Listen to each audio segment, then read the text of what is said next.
Okay, Joe, new book, Ready to Rise. Yes.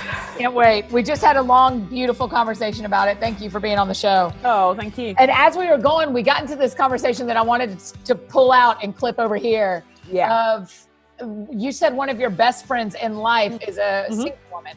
And Yep. many of my very best friends are married women. Talk to me a little bit about that relationship and why it's important for you as a married person to have single friends in your life.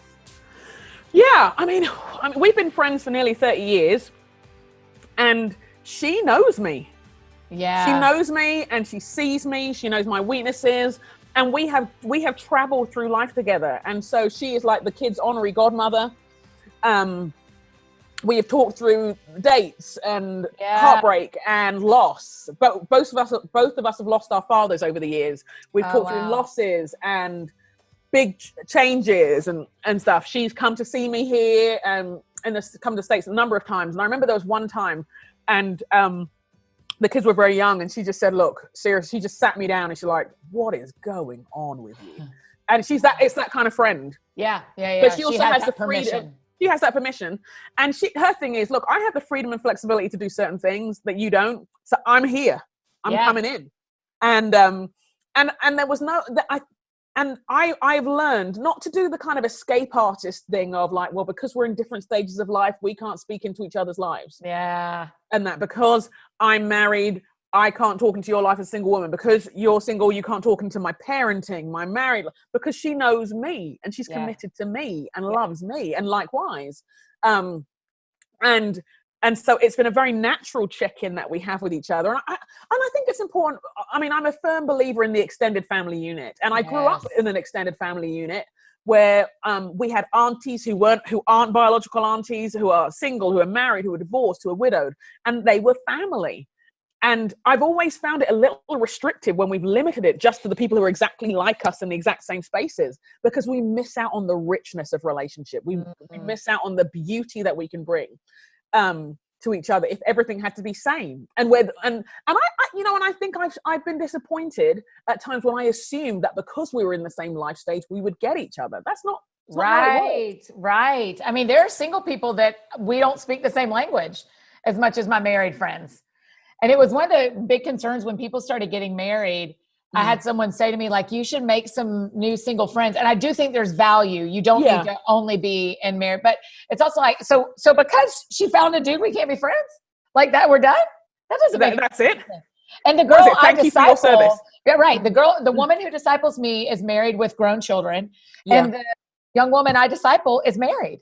And we have these conversations where I'm like, here's the only thing I don't know. I don't know what it's like to share a bed with the same person every night. But I can pretty much talk you through the rest of it because I've been a person. Totally. And you know that person. Yes. And so I think that's one part of it. But the other thing is just the richness of community life that we can do. Yeah. Like when I got married at 29 and most of my friends got married at 23. Sure. And so there are things around the house I couldn't do. And there are things when I felt vulnerable as a single woman traveling to certain places that it was just really helpful to have this extended family unit as I was building my career and building my life, and people who had your back and had your world and were there for you. Yeah. In the same way, for some of my friends who were like, I'd walk into the house and I'm like, look, I'm single. You've got a baby. Give me your child. Get out. Right. I got you. I ain't judging what your house looks like. I don't care. I'm going to eat you out of house and home like I did all the time. But I've got you in this moment. And actually me looking after your kid is a blessing to me because I am wired for relationship and connection with people and enjoy people. And let me help you. Let me help you do this thing where you are handling 3 tiny people and feeling like you've got to have it all together. And, and if need, let me be the friend that says to you, I need you to come out with me and let's go and have a girls' night.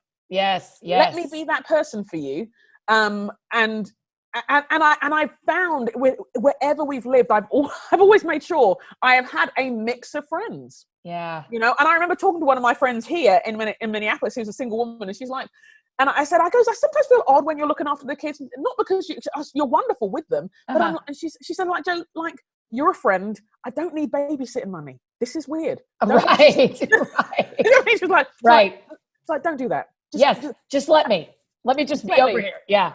And we tend to go out once a month. We go out for a meal and we kind of test out these restaurants, just me and her, and we talk life. And again, she's always brought a richness to our family. She's really scientific, and she spotted the kids' gifts early and skills. And she'd buy games and things. She said, I've noticed this. I was doing some research, she said, and I found that there are these books and there's this whole brand that speaks to girls in STEM who are interested. I've noticed your kids are interested. Here's some things. And I'm like, oh gosh, you make me look so good as a parent.